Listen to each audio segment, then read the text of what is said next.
Bien-aimés dans le Seigneur, je vous salue tous dans le nom de Jésus-Christ Nazareth. Que le nom de notre Seigneur vous apporte le 1 plus pour cet après-midi. Et je tiens d'abord à vous demander des excuses pour ce retard qui est dû aux problèmes techniques. Merci. J'aimerais encore vous faire comprendre qu'à partir d'aujourd'hui, chaque semaine, nous allons avoir des rendez-vous chaque mercredi et chaque dimanche. Mercredi à partir de 15 h et le dimanche à partir de 12 h. Et les rendez-vous de dimanche 12 h, et ce sont les rendez-vous qui vont se dérouler en plein culte. Et je crois que chacun de vous a dû noter ces deux grands rendez-vous de la semaine. Alors, aujourd'hui, nous allons voir une exhortation. Le thème nous dit « Es-tu un sarment ?» Et le texte de base va nous conduire dans le livre de Jean chapitre 15, le 5e verset. Ici, c'est la parole de notre Seigneur Jésus-Christ. Je lis au nom de Jésus-Christ. « Je suis le sceptre, vous êtes les sarments. Celui qui demeure en moi et en qui je demeure porte beaucoup de fruits. Car sans moi, vous ne pouvez rien faire. » Alors, ici, c'est le Seigneur qui s'adresse à tous ceux qui lui appartiennent. Et j'aimerais que nous prions pour cette parole. Seigneur, nous voulons bénir ta parole, que cette parole soit pour nous une bénédiction. Et moi que tu es en train d'utiliser ce soir, cet après-midi, pour que ton peuple soit visité, que le Saint-Esprit puisse nous relier et nous conduire au nom puissant de Jésus-Christ. Nous avons ainsi prié. Amen. Es-tu un sarment? Alors bien aimé, lorsque nous parlons, Jésus a dit que je suis le sceptre. Et lorsqu'on parle du sceptre, c'est le pied du vigne. Et nous pouvons appeler tout simplement une tige. Et lorsqu'on parle de sarment, c'est le nouveau bois que la vigne développe chaque année. Le nouveau bois que la vigne développe chaque année. Et à travers le pied. Et le résultat te donne le pied de la vigne. Et ce bois-là, que nous voulons appeler cet après-midi la branche. Et c'est ce que le Seigneur, la Bible nous parle du sarment. Alors, qu'est-ce que la Bible nous dit? Le Seigneur nous dit que il est le sceptre, c'est-à-dire c'est lui la tige. Étant la tige, et lui-même il est relié, il a pour fondement qui a pris le départ depuis la racine. Et la racine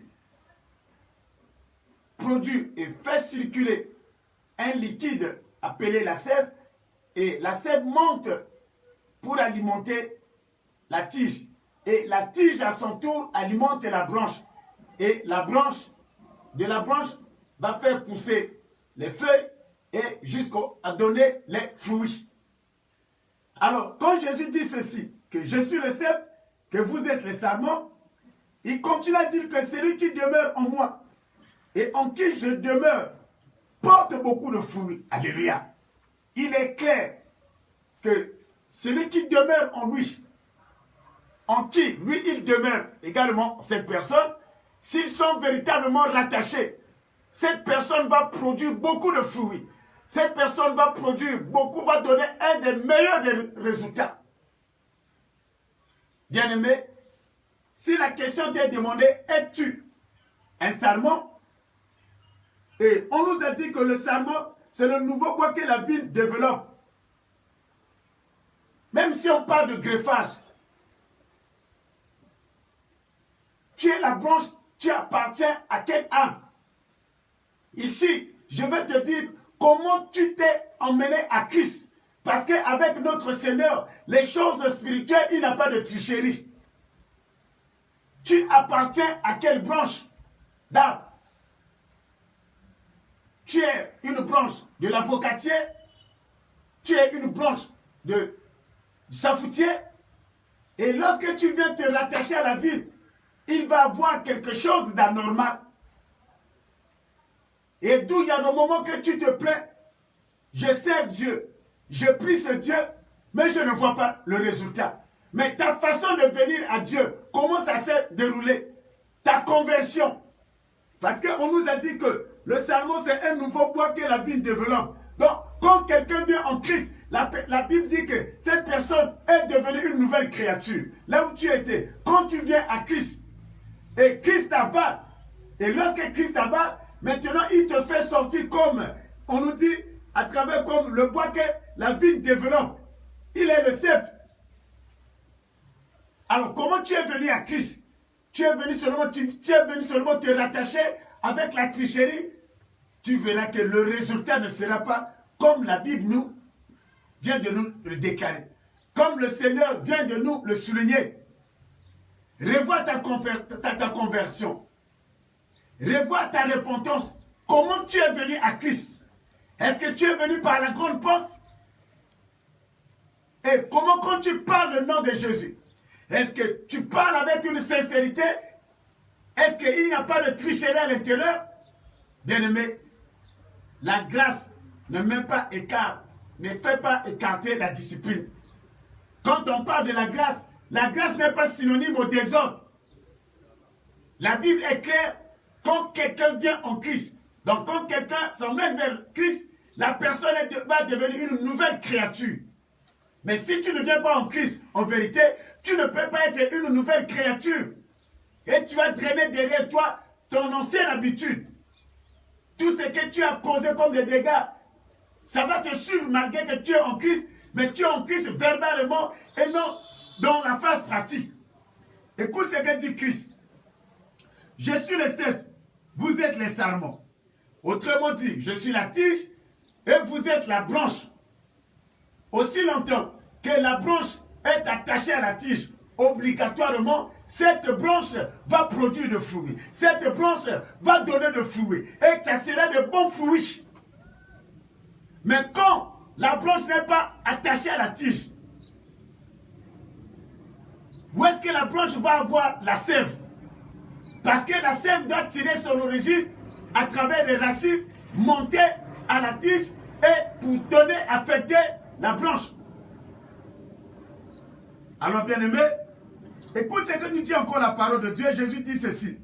Celui qui demeure en moi, c'est-à-dire les sarments, le sarment qui demeure au sceptre, qui est Jésus-Christ, et en qui je demeure, porte beaucoup de fruits. Car sans moi, vous ne pouvez rien faire. Alléluia.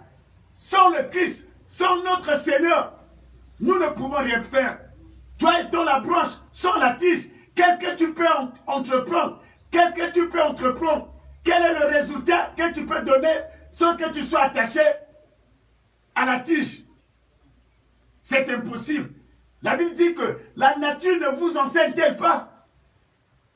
Sinon, même si on parle de miracle, le miracle, parler du miracle, c'est le résultat de quelque chose. Quelque chose qui est palpable. Oh bien-aimé, aujourd'hui, cet après-midi, le Seigneur veut attirer ton attention. La Bible nous dit que, c'est dans le livre de Jean chapitre 11, le 35e verset, la Bible dit que Jésus pleura. Pourquoi Jésus avait pleuré à la mort de Lazare? Je te dis, parmi les raisons, parce que Jésus était en face, il avait en face de lui les deux sœurs de Lazare, mais l'autre qui ne comprenait pas Jésus-Christ. Jésus avait pleuré à cause de leur ignorance. Mais aujourd'hui, certaines personnes, Jésus continue à pleurer à cause de leur ignorance. Lorsqu'on accuse le Seigneur à tort, tu te dis que je fais beaucoup de sacrifices, je donne beaucoup pour Dieu. Je suis un homme de prière. À tout moment, je suis sur les montagnes. Mais quel est l'attachement que tu as avec le Seigneur? Alléluia. Quel genre d'attachement? Est-ce que tu es véritablement attaché à Jésus? Ou bien cet attachement est flou? Bien-aimés, nous avons des sociétés d'électricité. Mais comment une maison peut être électrifiée? Une maison peut être alimentée sans avoir les sources de cette société. Jésus t'interpelle à partir d'aujourd'hui. Es-tu un sarment? Et quand on parle de sarment, et la Bible est claire, on nous dit que le sarment, c'est le nouveau bois que la vigne développe. Le nouveau bois que la vigne développe. Donc, le bois que la vigne développe est appelé sarment. Et lorsqu'on parle de cèpe, c'est le pied de cette vigne. Donc, si tu es véritablement le sarment, et si tu es véritablement attaché au pied du vigne, le résultat que va donner le cèpe va être entraîné vers le sarment. Alors, la grande question est de savoir, oui, peut-être tu as commencé, tu es un sarment, tu étais hier attaché au cèpe, mais lorsque le résultat ne donne pas, pourquoi il y a eu cette coupure? Qu'est-ce qui t'a fait détacher du cèpe? Tu dois revoir ta marche. Tu dois revoir ta marche. Tu dois revoir ton caractère. Qu'est-ce qui t'a fait écarter du cèpe qui est Christ? Et lorsque tu fais une introspection, tu vas prendre la décision et tu verras que quand tu vas te ramener vers le cèpe, toi étant le sarment, la sève que porte le cèpe, la sève que porte la tige, elle sera totalement affectée envers toi. Et les gens seront étonnés de te voir émerger, aller de l'avant. Il a dit, sans moi vous ne pouvez rien faire. Alléluia. Aujourd'hui, cet après-midi, Jésus a voulu attirer ton attention. Jésus a voulu t'interpeller.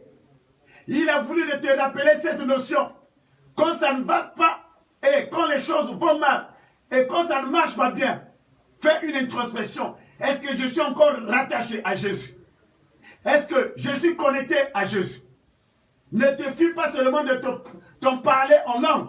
On peut parler en langue, mais ça ne signifie pas que le Seigneur est avec toi. Ne vois pas seulement les miracles que tu peux accomplir. Tous les miracles ne viennent pas du Seigneur. Il y a de parler en langue diabolique également. La Bible dit que la grâce est trompeuse. Lorsque tu te fies seulement à la grâce, tu te dis que je prie pour les gens. Quand je prie, j'ai le résultat. Je reçois les orientations. Mais quel est l'esprit qui te donne ce résultat? Alléluia. Quel est cet esprit qui te donne des révélations? Tu prophétises à travers quel esprit? C'est ça le problème. Comme tu es véritablement le sarment, et tout ce qui va se retrouver à travers le cercle sera déversé envers toi. Et pour te dire, pour vérifier si réellement le produit le fruit que tu portes, le fruit que tu donnes, si ça provient véritablement du cercle qui est Jésus, c'est la parole qui doit tout édifier. Ça doit être confirmé dans la parole de Dieu. Des révélations. Bien-aimé, Jésus a voulu interpeller une sœur. Jésus veut interpeller un frère. Jésus veut interpeller un bien-aimé. Toi qui as déjà trouvé beaucoup de sorciers sur le long de ton chemin. Toi qui es en train d'accuser les gens. Que les gens sont en train de marcher à mon encontre. Les gens sont en train de me torturer. Les gens. La Bible dit, montagne qui es-tu devant Zorobabel? Celui qui a véritablement le Seigneur. Aucun sorcier ne peut se rapprocher de lui. Celui qui a véritablement le Seigneur. Aucune maladie ne peut rien faire. Même si la maladie peut venir. Mais ce n'est pas pour avoir un résultat que la maladie attend de cette personne. Bien-aimé, j'ai compris que tu as compris cette parole. Jésus a voulu te demander, es-tu vraiment, véritablement le sarment? Est-ce que tu lui appartiens? Alors, devant cette question, là où tu vois que ça ne bouge pas, ça ne va pas de l'avant, alors revois ta connexion avec le Seigneur. Que Dieu vous bénisse, que sa grâce se repose sur vous. J'aimerais prier pour toi.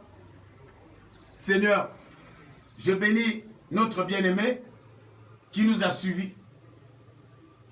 La Bible dit que tout pouvoir t'a été accordé dans le ciel et sur la terre. Le pouvoir même de pardonner à cause de sa vie de péché, à cause de sa façon dont il s'est laissé conduire. Lui a conduit au Père en tant que le sarment de se détacher de toi. Mais pardonne le bien-aimé, pardonne le frère, pardonne notre soeur, afin que la connexion puisse redevenir normale et afin que la personne le frère, la soeur puisse produire de véritables fruits. Je le bénis, que ta main droite, papa, l'accompagne au nom puissant de Jésus-Christ. Pour le bien-aimé qui est malade, que la main droite, papa, la fête, ta main droite, qui guérit, qui délivre, que cette main droite l'arrache entre les mains de l'esprit de mort, l'arrache entre les mains de cette maladie qui est en train de le déranger, au nom puissant de Jésus-Christ. Je bénis toutes les nations, je bénis notre nation, je bénis toutes les autorités, je bénis toute l'église, l'église corps de Christ, Père, les serviteurs et les servantes de Dieu qui sont déconnectés à toi, Père, par la puissance de ton Esprit Saint, que tu puisses les ramener à la raison, afin que nous tous, nous soyons un dans ce combat avec l'ennemi, au nom puissant de Jésus-Christ. J'ai ainsi prié. Amen. Que Dieu vous bénisse. On se retrouve dimanche à partir de 12 h. Merci. À la prochaine.